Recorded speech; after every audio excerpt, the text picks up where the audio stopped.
ହେ ଫୁଲ କହ ଥରେ ମୋର କି ହେଇପାରେ ଇନ୍ଦିରା ଆବାସ।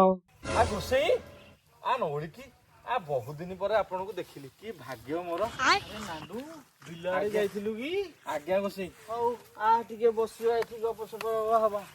ବଳ ବୟସ ତ ଗଲେଣି, ଆଉ କଣ ଆଉ ତତେ କହିବି, ପଡିଗଲେ ଉଠେଇବାକୁ ଆଉ କେହି ନାହିଁ। ନାଣ୍ଡୁ କଣ ଶୁଖି ଗଲୁଣି, କଠିନ ପରିଶ୍ରମ କରୁଛୁ ବୋଧେ? ନାଇଁ ମୋ ଗୋସେଇ, ଡବଲ ଇଞ୍ଜିନ ଡବଲ ଛୁଙ୍କ। ସକାଳେ ଟିକେ ଧଳା ପାଣି ଗାଣ୍ଡୁ ଠାରୁ, ଆଉ ରାତିରେ ନାଲି ପାଣି ଟିକେ ବଳଙ୍ଗାରୁ। ଦେହ ଥଣ୍ଡା, ମୁଣ୍ଡ ଗରମ, ଆଉ ମୁଁ ପୁରା ଶୁଖି ଗଲେଣି। ହଉରେ ନାଣ୍ଡୁ କାହିଁ ଏମିତି ହଉଛୁ? ଇନ୍ଦିରା ଆବାସ କଥା କଣ ହେଲା? ଘର ଦ୍ୱାର ତୋଳିଲୁଣି କି ନାଇଁ? କଥା ପଦେ କହିଲ ଗୋସେଇ।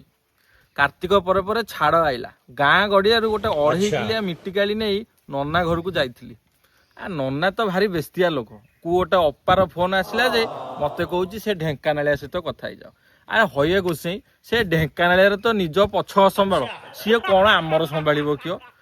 ଭୋଟ ବେଳେ ମାଛ ଦେଇଥିଲା, ଏବେ ତ ମଟନ ଖାଉଛି ଆଉ। ଆରେ କୋଉ ଗାଁ ଗଣ୍ଡାର କୁଜି ନେତାକୁ ଟଙ୍କା 200-300 ଦେଲୁନି? ଯଦି କରିଦେଇଥାନ୍ତା ଇନ୍ଦିରା ଆବାସ, ତୋର କିଛି ଶୁଣିଥାନ୍ତା। ତମକୁ ସତ ମତେ ମିଛ ଗୋସେଇ। ସେ ଡିହ ସାହିର ଡିହ ଗାଲୁଆକୁ 200 ଟଙ୍କା ହାତ ଗଞ୍ଜା ଦେଲି ଯେ, ହେଲେ ସେ ବାଲି ମାଫିଆ ଡହରା। ଆରେ କିଏ କହିଲୁ? ସେ ଡିହ ସାହିର ଡିହ ଗାଲୁଆ, ଯୋଉ ନଟିଆ ପୁଅ ହଟିଆ? ଗୋସେଇ ସେ ନାଁରୁ କଣ ମିଳିବ? ମୁଁ ତାକୁ କହିଲି, ଡବଲ ଇଞ୍ଜିନ ଡବଲ ଛୁଙ୍କ, ବାପ କରେଇଦେ ମୋର ଗୋଟେ ଇନ୍ଦିରା ଆବାସ। ସିଏ କଣ ଶୁଣିଲା, ମତେ କଣ କହୁଛି ଜାଣିଛ ଗୋସେଇ? କହୁଛି ନବୀନ ଥିଲା ବେଳେ ଛୁଆ ଜନ୍ମ ଠାରୁ ବାପା ମରଣ ପର୍ଯ୍ୟନ୍ତ ଯୋଜନା ଥିଲା। ସେତେବେଳେ ତୋର ହେଇପାରିଲାନି, ଏବେ କଣ ହବ?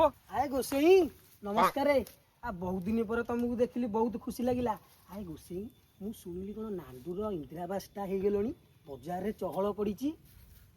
ହଉ ଗୋସେଇ, ମୁଁ ତୋର ଆସୁଛି।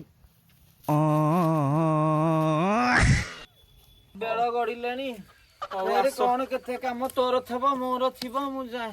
ଡବଲ ଇଞ୍ଜିନ ଭାଇ ଡବଲ ଛୁଙ୍କ, ଲୋକ ଏଠି ଖାଇଲେଣି ଗରମ ବାମ୍ଫ।